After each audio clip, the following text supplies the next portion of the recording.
नमस्कार, मैं हूं श्रद्धा। आप देख रहे न्यूज 18 मध्य प्रदेश छत्तीसगढ़। बड़ी खबर इस वक्त की। सीएम शिवराज आज दिल्ली जाएंगे। दोपहर 1 बजे दिल्ली के लिए होंगे रवाना। बीजेपी चुनाव समिति की बैठक में होंगे शामिल। दिल्ली में होगी चुनाव समिति की बैठक। उपचुनाव के लिए उम्मीदवारों के नामों पर फैसला हो सकता है। तो आज मुख्यमंत्री दिल्ली जाएंगे। उपचुनाव के लिए उम्मीदवारों के नामों पर फैसला हो सकता है। इंतजार है बीजेपी की औपचारिक घोषणा का। बीजेपी चुनाव समिति की बैठक में भी शामिल होंगे। शरद जुड़ चुके हैं हमारे संवाददाता हमारे साथ। शरद, आज मुख्यमंत्री का दिल्ली दौरा, उपचुनाव से पहले ये दौरा अहम भी, और साथ ही उम्मीदवारों की लिस्ट भी जारी होनी है। हाँ बिल्कुल, देखिए आपने सही कहा है। मध्य प्रदेश में जो उपचुनाव है वो 28 सीटों पर होना है। इसके साथ ही बिहार में भी विधानसभा के चुनाव हैं। इस सिलसिले में दिल्ली में चुनाव समिति की बैठक बीजेपी की रखी गई है, जिसमें तमाम जो केंद्रीय नेतृत्व के नेता हैं वो शामिल रहेंगे और मध्य प्रदेश के मुख्यमंत्री शिवराज सिंह चौहान भी शामिल रहेंगे। मध्य प्रदेश के लिहाज से ये माना जा रहा है कि जिन 28 सीटों पर प्रत्याशियों के नाम अधिकृत तौर पर जारी किए जाने हैं उसको लेकर बैठक में चर्चा होगी। और ये माना जा रहा है कि आने वाले 1 या 2 दिन के भीतर बीजेपी की और अधिकृत तौर पर जो पहली सूची है प्रत्याशियों को लेकर वो जारी की जा सकती है। जो जानकारी मिली है सूत्रों के मुताबिक, उसमें से 25 सीटें ऐसी हैं जिन पर कांग्रेस के नेता जो पार्टी छोड़कर आए हैं उनको टिकट मिलना लगभग तय है, जबकि 3 सीटों के लिए 2 से 3 नामों का पैनल बनाया गया है, जिसमें जौरा, आगरमालवा और ब्यावरा की सीट शामिल है। जी शरद, हालांकि कांग्रेस का कहना है कि भाई अगर जब नाम तय है तो फिर क्यों इतनी देरी बीजेपी लगा रही है अपनी लिस्ट जारी करने में? हाँ बिल्कुल, देखिए इस तरीके के सवाल खड़े हो रहे हैं, लेकिन बीजेपी ने हर बार इसका जवाब यही दिया है कि पार्टी में एक प्रक्रिया है और उस प्रक्रिया को पूरा करना होता है। उसके बाद में जो नाम है वो अनाउंसमेंट किए जाएंगे। तो निश्चित ही ये केवल औपचारिकताएं ही निभाई जा रही हैं बैठकों की।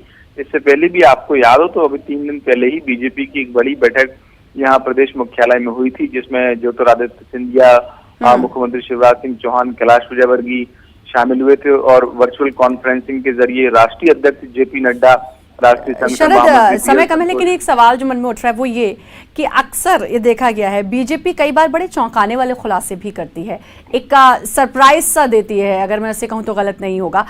तो कहीं ऐसा तो नहीं कि लिस्ट आए तो एक सरप्राइज भी मिले हमें उसके साथ, जो सोच रहे हैं उसके थोड़ा सा अलग हो कुछ? देखिए ऐसी संभावना तो कम है, लेकिन ये राजनीति है जिसमें कभी भी कुछ भी संभव हो सकता है। तो आपकी इस बात को सिरे से खारिज भी नहीं किया जा सकता। निश्चित तौर पर बीजेपी कई बार चौंकाने वाले फैसले लेती है।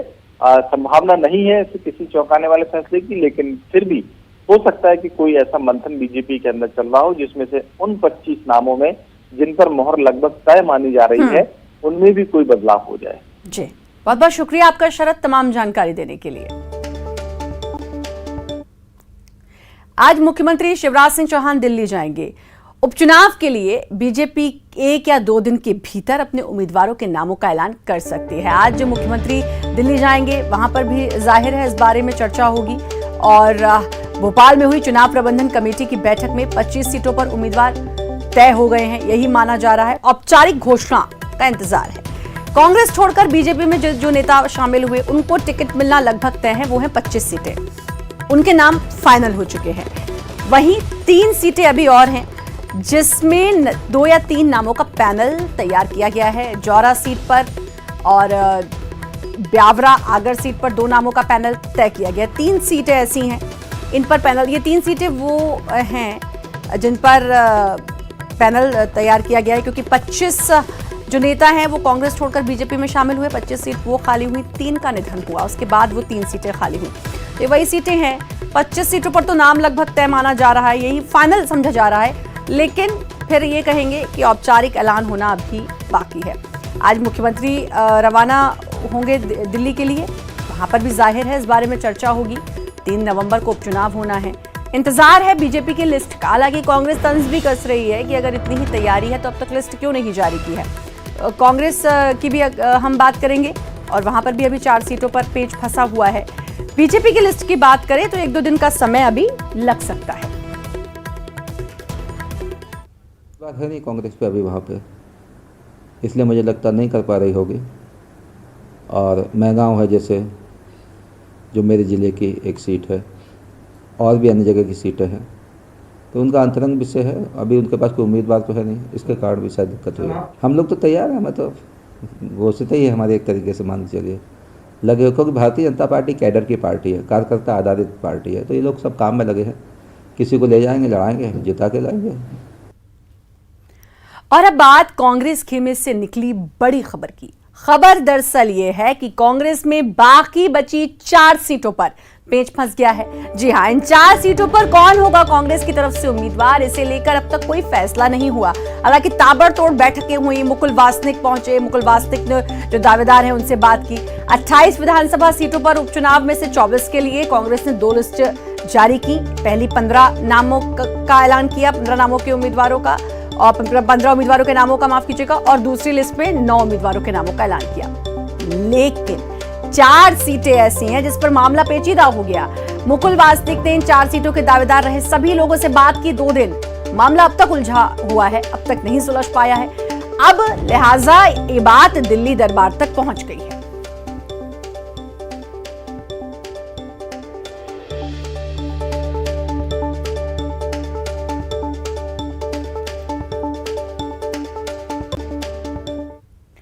और भोपाल से खबर, यूपीएससी की परीक्षा आज। भोपाल में 59 परीक्षा केंद्रों पर परीक्षा, 22,372 परीक्षार्थी इसमें शामिल होंगे।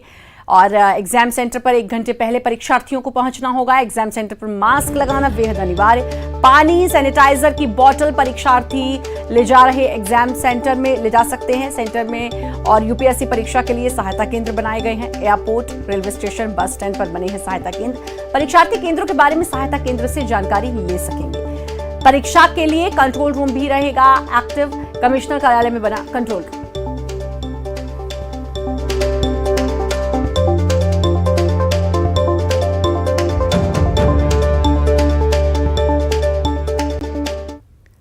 और रायपुर से खबर, यूपीएससी प्री की परीक्षा आज। राजधानी के 35 सेंटर में परीक्षा देंगे परीक्षार्थी। 1 घंटे पहले छात्रों को पहुंचना होगा अनिवार्य। सेंटर में परीक्षार्थियों की स्क्रीनिंग के बाद उनको प्रवेश दिया जाएगा। कोविड-19 की गाइडलाइंस का पालन करना होगा। पुलिस प्रशासन के अफसर सेंटर के बाहर तैनात रहेंगे।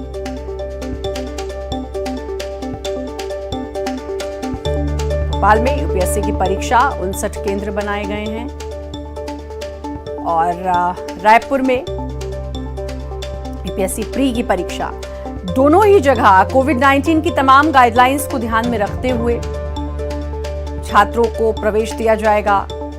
मास्क बेहद जरूरी, सोशल डिस्टेंसिंग का ख्याल, साथ ही सैनिटाइजर और पानी की बोतल परीक्षा केंद्र में ले जा सकते हैं। एग्जाम सेंटर में बच्चे लेकर जा सकते हैं, छात्र लेकर जा सकते हैं। तो तमाम गाइडलाइंस का पालन किया जाएगा। इस बार की परीक्षा इसलिए भी अलग क्योंकि ये कोरोना काल में परीक्षा हो रही है, इसीलिए स्क्रीनिंग की जाएगी, उसके बाद ही प्रवेश दिया जाएगा।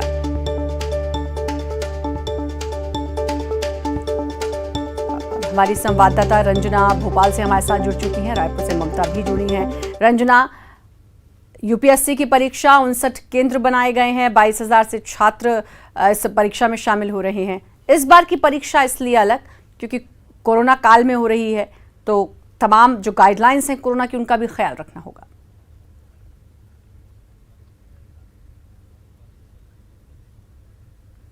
जी श्रद्धा, बिल्कुल। कोरोना संक्रमण काल के दौरान जो तमाम परीक्षाएं आयोजित हुई, चाहे वो जेईई मेंस हो, एडवांस हो, नीट हो या क्लेट हो, और अब उसके बाद जो यूपीएससी की प्रारंभिक परीक्षा है वो आयोजित हो रही है। स्टूडेंट परीक्षार्थी जो हैं वो एग्ज़ाम सेंटर पर पहुंच रहे हैं। और क्योंकि 9:30 बजे से परीक्षा शुरू हो जाएगी और जिस तरह से कोरोना की गाइडलाइन है, यानी तमाम जो चेकिंग की जाएगी, उसके चलते 1 घंटे पहले परीक्षार्थियों को एग्ज़ाम सेंटर पर पहुँचने के लिए बोला गया है। और 8:30 बजे से जो परीक्षार्थी हैं वो एग्ज़ाम सेंटर पर पहुँच गए हैं। और उनकी सबसे पहले जब वो एग्ज़ाम सेंटर पर पहुंच रहे हैं तो वो देख रहे हैं कि आखिर किस कक्ष में, यानी किस क्लास में उनका जो बैठक की व्यवस्था है वो की गई है। और इसके बाद जो प्रोसेस है वो शुरू हो रही है, यानी उनकी चेकिंग इस तरह से की जा रही है कि जो तमाम टीम है जो एग्ज़ाम सेंटर पर तैनात है, जो परीक्षार्थी उनको देख रहे हैं कि आखिर उन्होंने मास्क लगाया है, यानी उनकी थर्मल स्क्रीनिंग की जा रही है, यानी उनका टेम्परेचर चेक किया जा रहा है। और तय मानकों के आधार पर अगर किसी का टेम्परेचर है तो उनको उसी कक्ष में बैठाने की व्यवस्था की गई है। लेकिन अगर किसी परीक्षार्थी का ज़्यादा टेम्परेचर निकल रहा है, तो उसके लिए अलग से जो आइसोलेशन रूम यहाँ पर बनाएंगे, उसमें बैठने की व्यवस्था की गई। और ये जो सैनिटाइजर है जो दरवाजे पर लगाया गया है, हाथों को सैनिटाइज करने के बाद ही जो परीक्षार्थी हैं उनको अंदर एंट्री दी जा रही है। और हर कक्ष के बाहर, यानी जिन जिन एग्ज़ाम कक्षों में जो स्टूडेंट्स बैठे हुए हैं उन सब क्लास के बाहर सैनिटाइज़र की व्यवस्था की गई, यानी अंदर जाने से पहले जो परीक्षार्थी हैं वो अपने हाथों को सैनिटाइज कर सकें। और जितनी भी पर्यवेक्षकों की ड्यूटी एग्ज़ाम सेंटर में लगाई गई उन सभी को ग्लव्स पहनना अनिवार्य किया गया है मास्क के साथ में, क्योंकि उसके बाद जब वो आंसर सीट या फिर जब भी जो स्टूडेंट्स को चेक करने के लिए पहुँचेंगे तो किसी भी चीज़ को टच नहीं करेंगे। इन तमाम बातों का ध्यान रखा गया है। और खास करके जो सैनिटाइज़र की बॉटल ले जाने की इस बार अनुमति दी गई है, ताकि स्टूडेंट अपने हाथों को बार बार सैनिटाइज कर सके। और सिर्फ जो पानी की ट्रांसपेरेंट बॉटल है उसको ले जाने की यहाँ पर अनुमति दी गई है। एडमिट कार्ड के साथ जो आइडेंटिटी कार्ड है उसको चेक किया जा रहा है, और ब्लैक पेन है उसको ले जाने की अनुमति दी गई। यानी कोरोना संक्रमण से बचाव के चलते इस बार एग्जाम के लिए जो गाइडलाइन दी गई है उन तमाम गाइडलाइन का पालन यहाँ पर कराया जा रहा है। उसी गाइडलाइन को ध्यान में रखते हुए परीक्षार्थी भी यहाँ पर पहुंचे हैं और तमाम जो पर्यवेक्षक हैं वो भी इस बात का ध्यान रख रहे हैं। और एक और बात यह है कि जब क्योंकि 2 पालियों में ये परीक्षा आयोजित हो रही है, तो जब पहली पाली की परीक्षा आयोजित हो जाएगी, सेकंड पाली में जब स्टूडेंट पहुंचेंगे तो उसके पहले एग्जाम सेंटर को अच्छी तरह से सैनिटाइज किया जाएगा, ताकि जो संक्रमण का खतरा है उसको बहुत कम किया जा सके। और अब कुछ ही देर में परीक्षा शुरू होने वाली है और बस कुछ ही सेकंड्स बचे हैं जब आखिरी समय दिया गया, यानी 9:15 तक ही वो समय है जब स्टूडेंट एग्जाम सेंटर पर पहुंच सकेंगे। और यही वजह है कि रायपुर का करेंगे। ममता जुड़ी हुई है। ममता, वहां पर क्योंकि इस बार तैयारियां करनी पड़ी हैं इस एग्जाम के लिए, तैयारियां कोरोना को ध्यान में रखते हुए तमाम गाइडलाइंस का पालन करना बेहद जरूरी है। तो यूपीएससी प्री के एग्जाम हैं आज, तो वहां पर क्या कुछ इस समय चल रहा है, क्या कुछ तैयारियां? देखिए 35 सेंटर बनाए गए हैं और अगर हम बात करें तो चूंकि कोरोना संक्रमण कोरोना का समय है और संक्रमण का खतरा लगातार बना हुआ है, तो इसलिए तमाम वो जो गाइडलाइंस है उसका पालन जो है वो कड़ाई से किया जा रहा है। जगह जगह पर परीक्षा सेंटरों में सैनिटाइजर रखने के लिए कहा गया था। इसके साथ ही अगर हम बात करें तो स्टूडेंट जो है बिना मास्क लगाए एग्जाम नहीं दे पाएंगे। और इसके साथ ही अगर हम बात करें तो एग्जाम जो सेंटर है वहां पर भी प्रॉपर सोशल डिस्टेंसिंग का पालन कराया जा रहा है। और लोग जो जिनका टेम्परेचर है, अगर टेम्परेचर कहीं ज्यादा आता है तो उनको जो है वो एक आइसोलेशन रूम अलग अलग बनाए गए हैं, वहां पर वो बैठ के एग्जाम देंगे। तो जाहिर तौर पर अगर हम बात करें तो तमाम जो 35 सेंटर हैं उनकी जिम्मेदारी जिन लोगों को दी गई उन्हें कहा गया है कि कड़ाई से वो इसका पालन करें, क्योंकि अगर एक को भी संक्रमण होता है या कोई संक्रमित अंदर चला जाता है तो काफी दिक्कतों का सामना करना पड़ सकता है, बहुत सारे लोग उसकी चपेट में आ सकते हैं। जी बहुत बहुत शुक्रिया आपका ममता और रंजना तमाम जानकारी देने के लिए। अटल बिहारी वाजपेयी विश्वविद्यालय से संबंधित महाविद्यालयों में परीक्षार्थियों की आंसर शीट जमा करने की तारीख बढ़ा दी गई है। अब 5 दिन से बढ़कर 10 दिन की समय अवधि बढ़ा दी गई है। भीड़भाड़ और कोरोना संक्रमण को देखते हुए समय को बढ़ाया गया है। अटल बिहारी वाजपेयी यूनिवर्सिटी बिलासपुर से संबद्ध सभी महाविद्यालय के लिए निर्देश जारी हुए हैं। न्यूज 18 ने छात्रों की भीड़ लगने वाली खबर प्रमुखता से दिखाई थी। पोस्ट ऑफिस में परीक्षार्थियों की परेशानी और भारी भीड़ की हमने खबर दिखाई थी, जिसके बाद ये आदेश अब जारी हुआ।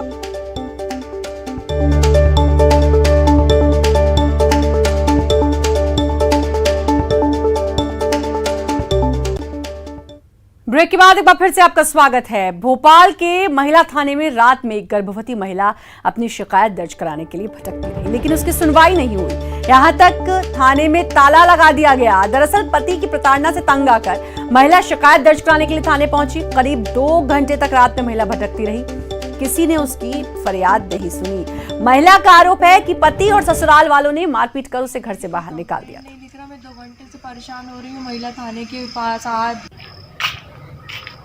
क्या हुआ है आपको? मेरी कोई कंप्लेंट नहीं दिख रहा। मैं 2 घंटे से परेशान हो रही हूँ महिला थाने के पास। आज बाहर बैठी हुई हूँ, या कोई कंप्लेंट नहीं दिख रहा। पुलिस थाने में भी कोई नहीं लिख रहा कंप्लेंट। मैं कहाँ जाऊँ आप बताइए? मेरे पेट में इतना दर्द हो रहा है, मेरे औलाद है पेट में, मैं क्या करूँ आप बताइए? बुलाइए आप उनको, वार्ड आ रहा था वो बाहर से के चला गया, अभी कोई कंप्लेंट नहीं होगी। टीले जमालपुरा थाने पे भी कोई रिपोर्ट नहीं लिखी, वहाँ सिर्फ एक कॉपी में लिख ली है और कहने लगे जाओ घर जाओ। तो हम ससुराल गए तो वहाँ पे भी सबने हमें धक्का दे के बाहर निकाल दिया, हमारे पेट में लग गई। और हमारे देवर जेठ सब हमारे ऊपर चढ़कर आ रहे थे, सास हमारी सब चढ़ के आ रहे थे वहाँ पर, कहने लगे निकालो इसको घर से। अब आप बताइए हम यहाँ आए तो यहाँ कोई भी कंप्लेंट नहीं लिख रहा, बताइए कहाँ जाएँ हम, कहाँ लिखवाएँ कंप्लेंट। क्या हुआ है आपको?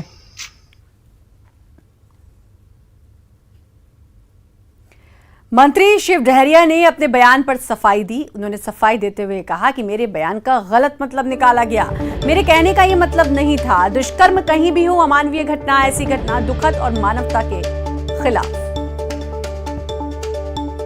मेरे आज के पत्रकार वार्ता में जो बातें आई है उसको जिस तरह से प्रस्तुत किया जा रहा है वैसा कुछ नहीं। मैंने दुष्कर्म की घटना को छोटी घटना नहीं कहा है। दुष्कर्म की घटना हमेशा बड़ी घटना होती है और मैंने दुष्कर्म के बाद हुए घटनाक्रम के संबंध में अपने विचार व्यक्त किए थे, दुष्कर्म के संबंध में अपने विचार व्यक्त नहीं किए थे। तो कृपया मेरे इस बयान को सुधार कर प्रस्तुत करने का कष्ट करें।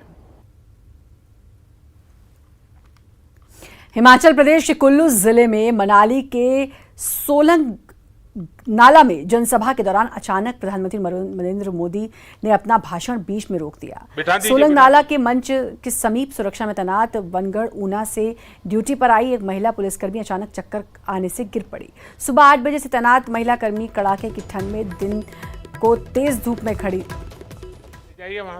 ठंड और दिन की तेज धूप में खड़ी थी और मुंह में मास्क पहनकर तैनात थी। करीब 7 घंटों से ड्यूटी दे रही महिला को उस समय चक्कर आ गया। पीएम मोदी ने भाषण देते हुए कहा महिला पुलिस को चक्कर आ गया तो उन्होंने अपना भाषण रोक दिया और मंच से कहा कि उन्हें बैठा दीजिए और साथ ही महिला कर्मी को उन्हें आराम करवाने और स्वास्थ्य कर्मियों को उनका उपचार करवाने के लिए कहा। उनको ले जाइए वहां से, बिठा दीजिए, उनको बिठा दीजिए।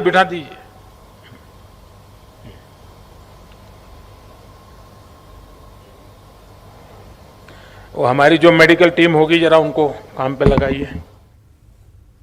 और खबर गुना से, पुलिस पर पथराव में 9 पुलिसकर्मी घायल। विवाद सुलझाने की टीम गई थी पुलिस की, सुपारी खिलाने को लेकर यह विवाद हुआ। मुंद्रा खुर्द गांव का ये पूरा मामला और पुलिस पर पथराव हुआ है। गुना से बड़ी खबर आपको बता रहे हैं। इस पथराव में 9 पुलिसकर्मी घायल हुए हैं। विवाद सुलझाने के लिए टीम गई थी, सुपारी खिलाने को लेकर यह विवाद हुआ था। मुंद्रा खुर्द गांव का ये पूरा मामला।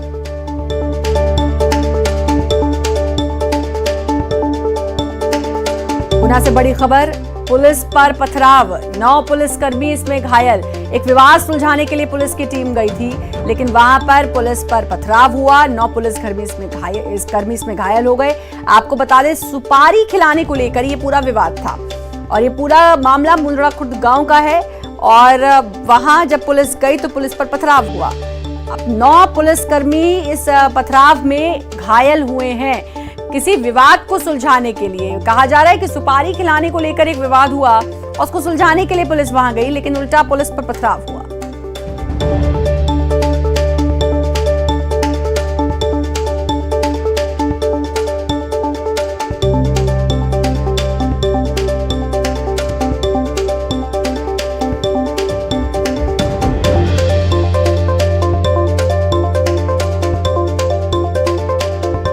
सुशील हमारे संवाददाता हमारे साथ जुड़ चुके हैं। सुशील, क्या पूरा मामला है, जरा बताएंगे पहले क्या विवाद सुलझाने पुलिस गई थी और 9 पुलिसकर्मी घायल हुए हैं? बिल्कुल, देखिए ये गुना जिले के आरोन थाना क्षेत्र के मुंडला खुर्द गांव का घटनाक्रम है और यहाँ पर 2 परिवारों के बीच, 2 पक्षों के बीच सुपारी की बात को लेकर विवाद था और चूंकि बीच पहले से भी रंजिश चली आ रही थी, ये सुपारी के विवाद पे बहस इतनी बड़ी कि उसके बाद दोनों में मारपीट की नौबत आ गई। जैसे ही आरोन थाना पुलिस को खबर मिली तो 108 मौके पर पहुंची। जब 108 मौके पर पहुंची तो दूसरे पक्ष के लोग पुलिस से मारपीट करने पर उतारू हो गए। इन दोनों पक्षों में जब मारपीट चल रही थी, पुलिस ने बीच बचाव किया तो इस पूरे बीच बचाव में अहिरवार का जो पक्ष है उनकी तरफ से भी पुलिस पर हमला किया गया, जिसमें एक आरक्षक का पैर टूट गया, हाथ फ्रैक्चर हो गया और करीब 9 जो पुलिसकर्मी हैं उनको चोटें आई है। इसके बाद खबर मिली तो आला अधिकारी भी मौके पर पहुंचे और इसमें कार्रवाई शुरू की है और मामला दर्ज कर आरोपियों की गिरफ्तारी की तैयारी की जा रही है। जी, बहुत बहुत शुक्रिया आपका तमाम जानकारी देने के लिए सुशील। तो 9 पुलिस कर्मियों पर पथराव हुआ है, हमला हुआ है, एक का हाथ फ्रैक्चर हो गया, बाकी पुलिस कर्मियों को भी चोट आई। तस्वीरें हम आपको दिखा रहे हैं, एक्सक्लूसिव तस्वीरें न्यूज़ 18 की। दरअसल एक विवाद को सुलझाने के लिए, 2 पक्षों में विवाद था, उसको सुलझाने के लिए पुलिस गई थी। इस पूरे मामले में वहाँ विवाद को सुलझाने के लिए गई, लेकिन उल्टा पुलिस पर ही हमला किया गया, पथराव किया गया, 9 पुलिसकर्मी घायल। और खबर धार से कोरोना के 17 नए मामले, 17 लोगों की रिपोर्ट आई है पॉजिटिव। कोरोना मरीजों की संख्या अब हो चुकी है 2339। 24 घंटे में 24 मरीज रिकवर। अब तक 2010 मरीज ठीक हुए हैं। 24 घंटे में 1 मरीज की मौत। अब तक 33 मरीजों की गई है यहां जान।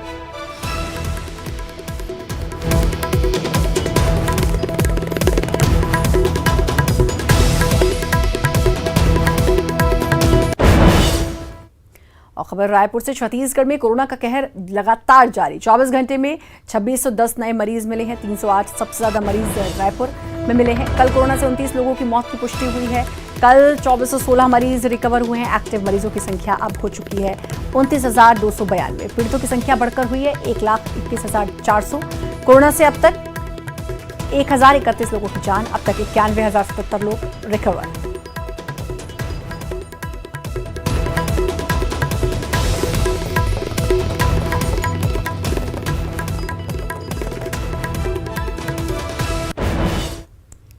कोरोना काल के चलते किए गए लॉकडाउन के कारण भोपाल की बड़ी झील भी सूनी सूनी नजर आ रही थी, लेकिन आज से भोपाल की पहचान और शान बड़ी झील फिर से गुलजार हो चली है। अनलॉक के बाद अब भोपाल की बड़ी झील में क्रूज की सेवा की शुरुआत कर दी गई। हालांकि कोरोना काल की गाइडलाइन का इसमें ख्याल रखते हुए तय किया गया कि 80 के बजाय 40 लोग ही एक बार में क्रूज की सैर कर सकेंगे और सोशल डिस्टेंसिंग के साथ मास्क, सैनिटाइजर का इस्तेमाल भी लोगों को करना होगा।